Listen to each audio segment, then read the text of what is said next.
Lesson 4 is a continuation of operations with fractions. In lesson 3, we focused on multiplying and dividing fractions. And for this lesson, we're going to focus on adding and subtracting fractions. Adding and subtracting, normally you do before you do multiplying and dividing, but for fractions, adding and subtracting is a little bit more difficult than multiplying and dividing. So we kind of switch the order of how we do it.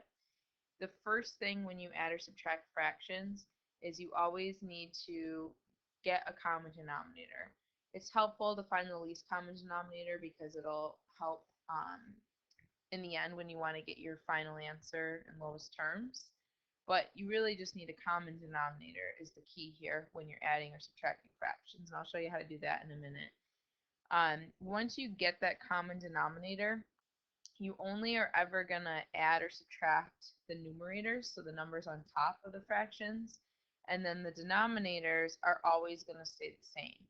So with fractions, when you're adding and subtracting, you only use the numerators to add or subtract, and the denominators must stay the same since you're doing all this work to get the common denominator.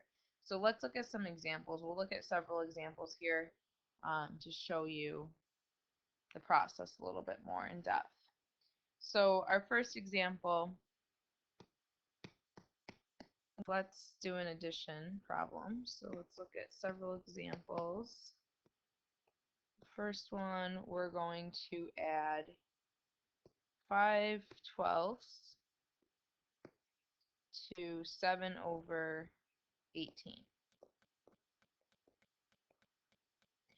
And when you look at this problem, it's addition, so that means the first thing I need to do is I need to get the least common denominator. So I need to be able to figure out the LCD before I can even start this, the least common denominator. So before I do this, I'm going to write off to the side here. I need to figure out the least common denominator. So to do this, I'm going to show you kind of a longer way of doing it, but a way that'll work when you get some more complicated numbers. Some of you might be thinking, okay, well, I'm looking for a number that both 12 and 18 can go into. So to help figure that number out, you can use your prime factorization. So if I look at 12 and I break it down into its prime factorization, so I can have 2 and 6, and then break 6 down into 2 and 3. 12 is the same thing as saying 2 times 2 times 3. That's its prime factorization.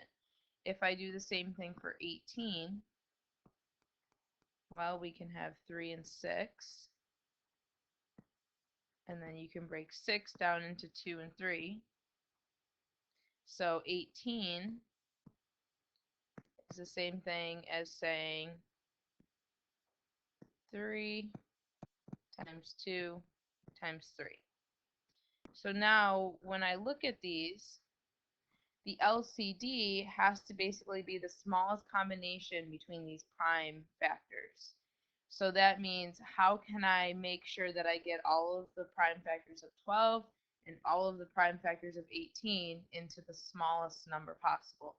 So what I always do is I start with one of the numbers. So let's start with 12, and I write those prime factors out. So 2 times 2 times 3. So those all came from 12. So these three numbers came from 12. Now I go over to 18 and I have to figure out, well, which ones do I need to add to make sure that I still include all of the 18's prime factors. So if you look, 3 is already included, so I don't need to include that 3. This 2 is already included, so I don't need to include that 2. But I don't have a second 3. So that means I need to put in a second 3 to get the LCD.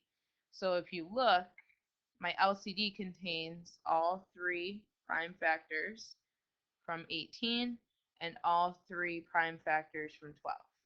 So then what happens is if you multiply these numbers together, the 2 times 2 times 3 times 3, you're going to end up getting the LCD. So 2 times 2 is 4. 4 times 9 is going to give me 36.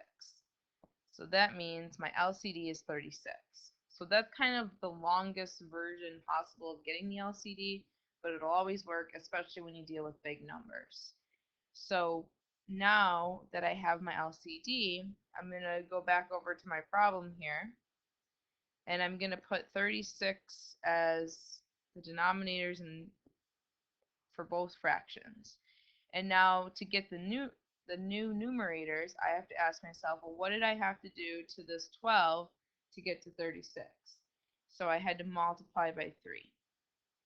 So that means up top I have to multiply by 3.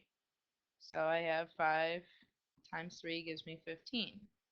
Then I go over to the 18. What did you have to do to 18 to get to the LCD? Well, you had to multiply it by 2. And whatever you do at the bottom, you have to do to the top, so you're not actually changing the value of the fraction.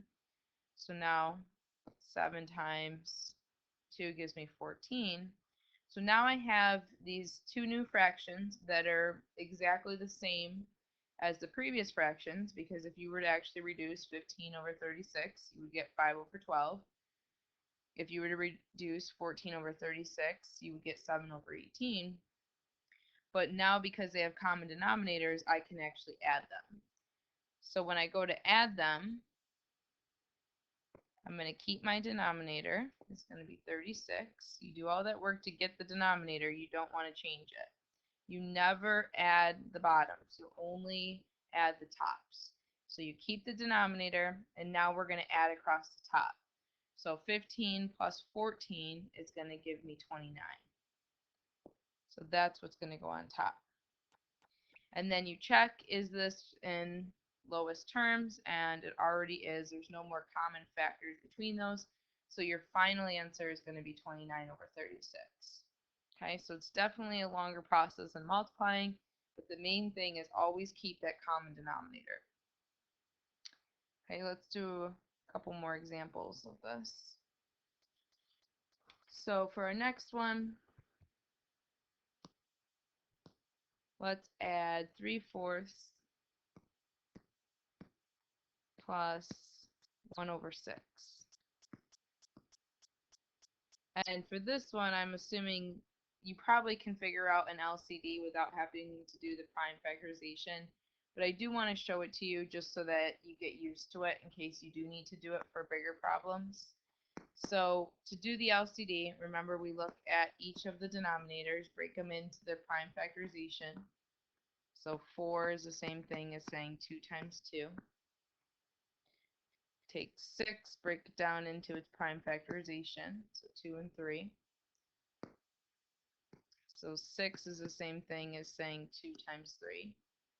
And then when I go to write my LCD, always start with one of the two numbers, doesn't matter what. If you want to start with 4 or 6, their prime factorization. I'm just going to start with 4. I write that one down. And then I go over to 6 and I have to fill in what's missing. So basically, I need to have a 2 in my LCD, and I already have a 2, so I can just reuse the 2 that I have. But I do need to include the 3, and I don't have a 3 already up here in my LCD, so I need to make sure I put a 3 in. So now if you look, you have both 2 and 3 from 6, and then you have the 2 2's from the 4 factorization. So then when I multiply, I get 2 times 2 is 4, 4 times 3 is 12. So 12 would be my LCD. So go back over here to the problem, write your new common denominators, and ask yourself, well, what did I really do to 4 to get to 12? Well, you multiplied by 3, so that means you need to multiply the top by 3. So you get 9 on the top. 6 times 2 gives me 12, so that means you got to multiply the top by 2. And again, these new fractions should be equivalent to the original problem fractions.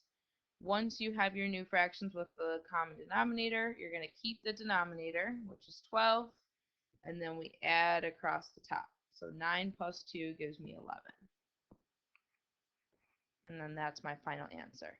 If you can see that the common denominator is 12 the smallest common denominator between 4 and 6 is 12, you don't need to go through this whole prime factorization and figuring out the LCD that way. That's just a strategy to use if you get a problem that's more intense.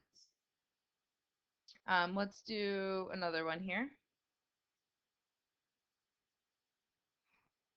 So our third example, let's do a subtraction problem. You're going to see that subtraction is exactly the same as adding. The only difference is you're going to be subtracting the numerators instead of adding them. So for this one, 15 and 10, we need to figure out the least common denominator. So what's the smallest number between 15 and 10 that they both go into? So I'm going to go through the process again of doing the prime factorization. So I have 15, I can break into 3 times 5. So 15 is equal to 3 times 5. And then let's look at 10. 10 is going to be 2 times 5. So then when you start to write your LCD, start with one of the numbers and then write its prime factorization, so 3 and 5. And then go to the second one and look at what you need that you don't already have. So I need a 2. I don't already have a 2 in my LCD, so I need to multiply by 2. I need a 5. If I go up here, I already have a 5. So this 5 is going to be shared between both original denominators. So in this case, I already have my 2 and 5 from 10 and my 3 and 5 from the 15. So now multiply these. We have 3 times 5 is 15 times 2 is going to give you 30. So my LCD is 30. So we're going to rewrite that over here. Then ask yourself, what did you do to that 15 to get 30? Well, you multiplied by 2. So do the same thing to the top. So we get 14 on top. What did I do to 10 to get to the LCD? Well, you multiplied it by 3. So multiply the top by 3, we get 9. Again, keep the denominator, and then you actually follow through with the operation on the top. So you're going to do 14 minus 9, which is going to give you 5. And again, check to see if you can reduce your fraction. In this case, 5 and 30 both have a common factor. The common factor between 5 and 30 is actually going to be 5. So I can divide the top and the bottom both by 5. And you can see that by always checking that smaller number. 5 goes into 30, so let's divide out 5. So I get 1 over 6 as my final answer. Again, remember, you can simplify your fractions using prime factorizations for both and then canceling out like factors. That's another strategy that we talked about earlier. Okay, so let's look at one more example here. So, example 4.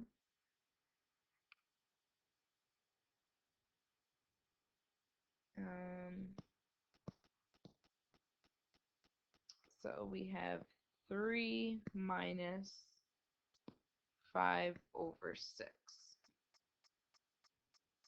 So 3 minus 5 over 6, we started with the whole number. First thing you always want to do when you start with the whole number, make it a fraction. So you turned it into a fraction minus a fraction. So now you're just using our fraction rules. So for this one, whenever you have 1 in the denominator, the LCD is always just going to be whatever that other denominator is. It's always going to be 6. The only common factors between 1 and 6, or the only common denominator here between 1 and 6 is going to be 6. Because you can multiply 1 by 6 to get 6.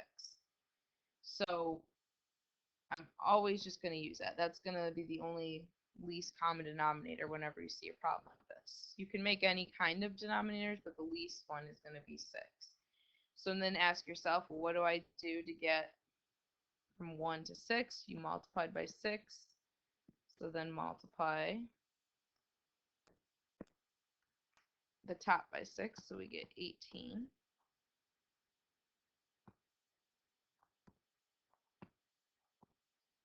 And then over here, I didn't change this. It's really just going to stay the same. Keep your denominator, subtract across the top. So 18 minus 5 is going to give me 13. Check for common factors, and there aren't any. The only other thing I wanted to mention is, well, what happens if you had a fraction, if you were adding or subtracting more than one or more than two fractions? So like, what if you, I won't actually finish this one, but what happens if I were to actually have a problem like this? How would I solve that problem? Well, it's exactly the same process where you're going to have to go through and get your LCD, but the only difference is when you get the LCD, you have to consider all three fractions now, or all three denominators. So when you go to look for the LCD, you're going to have three factor trees to consider, three prime factorizations. So we have 2 times 3. So 6 is going to be 2 times 3. You're going to have 8, which breaks down into 2 times 4. And you get your other sets of 2's. So 8 is the same thing as saying 2 times 2 times 2. And then your last prime factorization is going to be 2 times 2. So 4 breaks down into 2 times 2. So now when I go to write my LCD, again, start with one of the prime factorizations. So 2 times 3, I have to make sure I include that. Then I move on to the next denominator, which was 8. Make sure that you include each piece. So I've included a 2. But now I need to include 2 other 2's that aren't already there. So I have to multiply by 2 more 2's. And then when you go to 4,